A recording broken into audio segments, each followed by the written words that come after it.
Tu envisages de louer un appartement à Dakar? Stop. Avant de signer quoi que ce soit, tu dois te poser ces 5 questions cruciales. Crois-moi, elles peuvent te sauver de mauvaises surprises. Par exemple, des frais cachés ou un appartement mal entretenu. Je vis ici depuis plus de 7 ans et j'ai parfois appris à mes dépens quelquefois. Alors, prends des notes et reste bien jusqu'à la fin parce que la dernière, c'est la plus importante. Mais avant de continuer, si jamais tu as des projets d'installation au Sénégal et que tu n'as personne, mais que tu recherches une personne de confiance pour t'accompagner durant tout ton projet, regarde la vidéo qui vient juste après avant de continuer. Vous souhaitez étudier, travailler ou vivre au Sénégal, mais vous ne savez pas par où commencer. Vous n'avez personne pour vous guider. Je suis là pour rendre votre installation simple et sans stress. Mon service d'aide à l'installation au Sénégal inclut tout ce dont vous avez besoin, notamment la recherche de logement selon votre budget, un accompagnement pour vos démarches administratives, vous aider à faire vos inscriptions dans les meilleures écoles et universités. Je pourrais vous en proposer si vous ne savez pas lequel choisir. Je pourrais aussi vous aider à emménager votre logement si jamais vous ne savez pas par où commencer. J'accompagne les étudiants, les expatriés, même en famille. Donc, si vous êtes en famille, ne vous inquiétez pas. Pour leur faciliter en fait leur installation afin qu'ils se sentent chez eux une fois sur place. Alors, pourquoi moi? Parce que tout simplement, je suis sur le terrain. Je vis au Sénégal depuis bientôt 8 ans et je connais les très bonnes adresses. Et en plus de ça, depuis que j'ai démarré cela, j'ai accompagné déjà plus d'une dizaine de personnes dans leur installation au Sénégal et cela a été un vrai succès. Et en plus, je suis une personne de confiance qui s'adapte à vos besoins. Alors, tu as envie de commencer ton aventure au Sénégal sans stress? Clique tout simplement sur le lien qui se trouve dans la description afin de pouvoir entrer en contact avec moi. Faites-moi confiance et vivez une transition en douceur. À bientôt!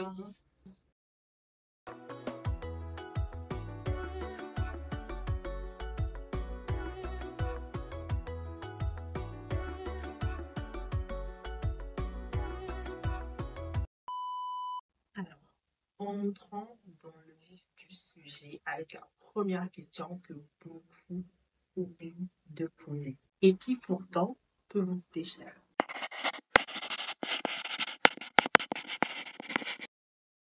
Lorsqu'on te donne le prix d'un appartement, méfie-toi.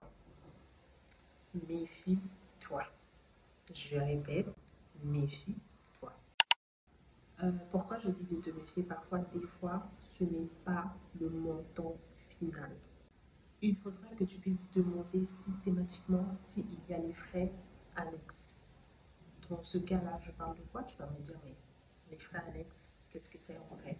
Les frais d'agence, je pense que tu sais, parce que ça, c'est avant de finaliser, donc avant de payer, tu vas devoir payer les frais annexes, les frais d'agence, pardon. Donc les frais d'agence, les frais de courtage, généralement même, ça équivaut à un mois de loyer. Donc c'est un logement de 300 000. Lorsque tu payes la caution, tu vas forcément payer les frais d'agence et le mois d'avance, le mois en avance. Ce qui fait que tu te retrouves des fois, on te dit non, les conditions pour obtenir ce logement, soit c'est 3 mois, donc un mois de frais de loyer, un mois de caution et un mois de frais d'agence ou de comptage. Et généralement, ils ajoutent même des fois quelque chose genre 25 000, je sais pas, taxes, je sais pas de quoi, je sais même pas d'où ça sort. Donc, il faudra vraiment que tu puisses être éclairci dès le départ en fait. Puis tu demandes qu'en est-il des charges d'entretien. Parce que généralement, dans certains appartements, dans certains immeubles, tu peux payer des frais d'électricité ou d'eau dans les parties communes. C'est-à-dire que les escaliers, on peut se demander de payer les frais d'électricité, c'est-à-dire que lorsqu'il y a les lumières qui sont sur les escaliers, le Woyofal et tout, des fois, c'est les gens de l'immeuble qui payent ça. Ça dépend, je ne dis pas tout le temps, parfois généralement c'est le propriétaire, mais il faudrait quand même demander. Et généralement, en dehors de ta facture personnelle, c'est-à-dire ta facture d'eau, ton propre compteur d'eau, il peut avoir un compteur, je sais pas comment on appelle ça, même j'ai oublié, qui fait que par exemple dans les zones communes, au niveau de la terrasse et tout, il y a une facture spéciale où vous pourrez payer aussi en aparté. Donc, il faut bien demander. Parce que je me rappelle très bien, j'ai une soeur à moi qui a eu à visiter un appartement. On lui a donné un montant, c'est-à-dire qu'on a dit que l'appartement était à 250 000 francs et tout, lorsqu'elle a pris, mais elle a été surprise parce que les frais, les charges qu'elle payait à côté, et je ne parle même pas d'électricité, tout, c'est pour facture, non. D'autres charges, c'est-à-dire que les frais d'entretien, il y a une femme de ménage qui vient nettoyer les escaliers, qui vient nettoyer l'extérieur, qui fait le ménage et tout, qui nettoie la terrasse. Ça, vous allez payer à côté. S'il y a un gardien, soit vous allez payer aussi le gardien, c'est-à-dire que tous dans les meubles, il y a des frais pour le gardien. Comme je vous ai dit, l'électricité ou l'eau. Et elle s'est retrouvée à payer près de 30% en plus de son loyer. Quand même, imaginez. Donc, les frais cachés là, ils peuvent être un piège. Mais ce n'est pas tout. Passons à la deuxième question.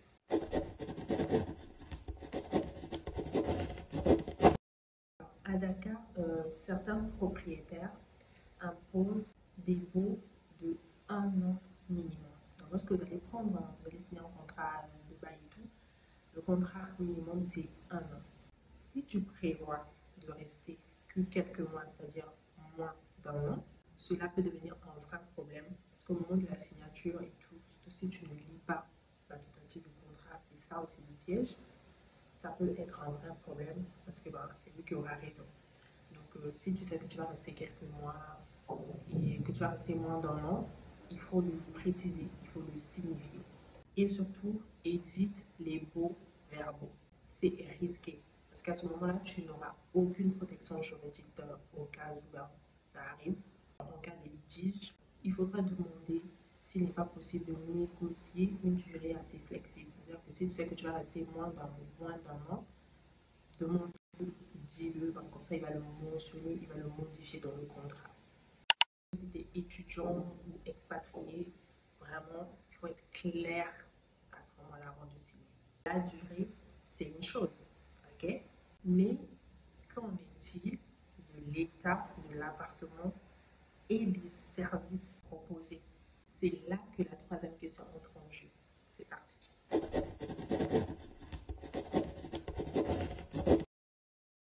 À Dakar, les coupures d'électricité et d'eau ne sont pas très fréquentes.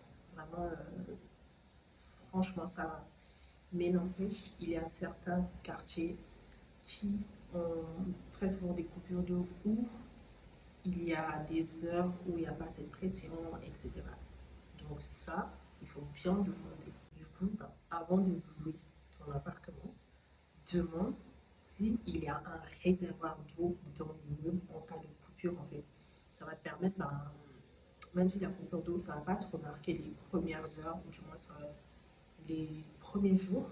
On est ici, lorsqu'il y a coupure d'eau, ça ne se remarque pas trop. Pareil, lorsqu'on avait déménagé aussi, on avait un gros réservoir d'eau à la terrasse. Donc, lorsque vous allez visiter, demander ou alors regarder, généralement vous allez voir des balais de réservoir d'eau au niveau de la terrasse. Donc ça peut vraiment vous sauver la vie en cas de coupure d'eau. Voilà. Et aussi, il faudrait demander si la connexion Internet est déjà éligible dans la zone, ou du moins si la connexion, est-ce qu'elle est fiable, etc. Pourquoi je demande ça? Parce que où on est ici en ce moment-là, lorsqu'on est arrivé, vu le quartier, parce que c'est un quartier qui est déjà habité, c'est un quartier assez calme, sécurisé, résidentiel, donc je n'ai pas pensé à me renseigner en fait, parce que où on était, c'est juste une ruelle qui se sépare de là où on a eu actuellement. Donc ça fait que dans ma tête, si de l'autre côté il n'y avait pas de problème de connexion, ici aussi forcément il n'y a pas de problème. Erreur. Parce que lorsqu'on était arrivé, nous on utilisait Free, qui est devenu Yas maintenant. Et là où on est, Yas n'est pas du tout éligible. Pourtant, de l'autre côté, Yas est éligible. Je ne sais pas si vous comprenez ce que je dis. Et on s'est dit, ok, Yas n'est pas éligible, on va retourner à Orange. On retourne à Orange, on va ils acceptent notre argent, on paye les frais d'abonnement et tout. Ils arrivent, ils nous disent en fait que notre zone est saturée. C'est-à-dire qu'on ne peut pas nous installer le Wi-Fi maintenant. Du coup, on dit, ok, est-ce qu'on peut patienter? Oui.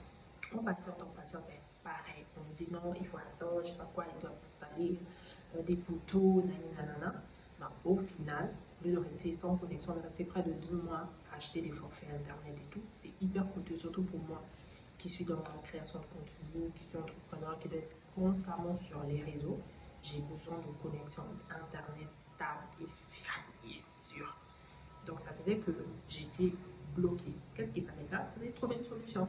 Et nous voilà aujourd'hui, je me retrouve à Expresso, alors que ça fait 7 ans que je suis ici, j'ai jamais utilisé le Wi-Fi Expresso. Mais bon, je me suis renseignée parce que je me suis dit, j'ai pas le choix. Il y a ce n'est éligible. Orange, ils font leur malin. De toute façon, ils ne m'auront plus. Enfin, on s'est retrouvé à Expresso qui, ça se passe plutôt bien, la connexion est stable. Et franchement, j'étais quand même étonnée. Parlons maintenant de l'environnement, ok? Car ton quartier peut faire vraiment toute la différence.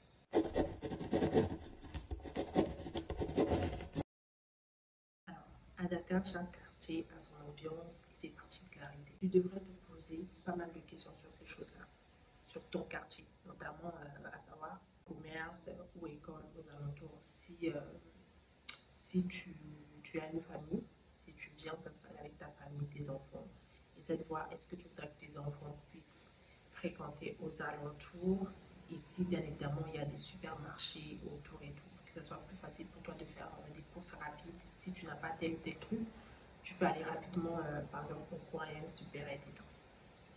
Et surtout, est-ce qu'il y a des risques d'inondation durant la saison de pluie?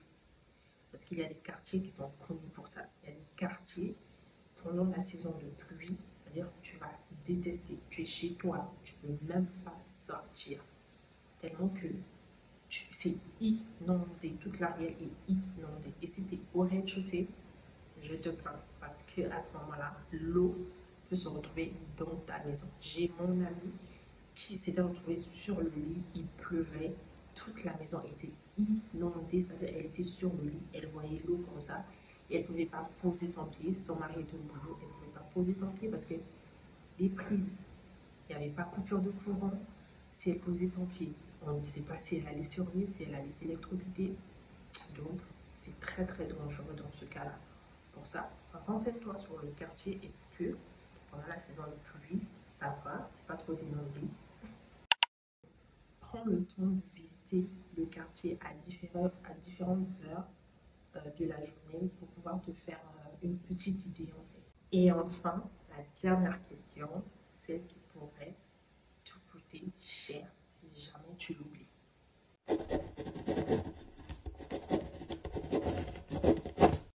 Ne te fie jamais aux apparences. Ne te fie jamais aux apparences. Avant de signer ton contrat, avant de louer, vérifie bien. Est-ce que le propriétaire il prévoit de faire des travaux avant ton aménagement? Même si on te dit que non, c'est un appartement neuf jamais habité, dis-toi que c'est toi qui seras la première personne à y habiter. Donc, il y a des finitions que tu ne vas pas vraiment remarquer, c'est-à-dire que toi qui entres dans cet appartement, c'est toi qui vas découvrir si telle ou telle chose n'a pas été faite.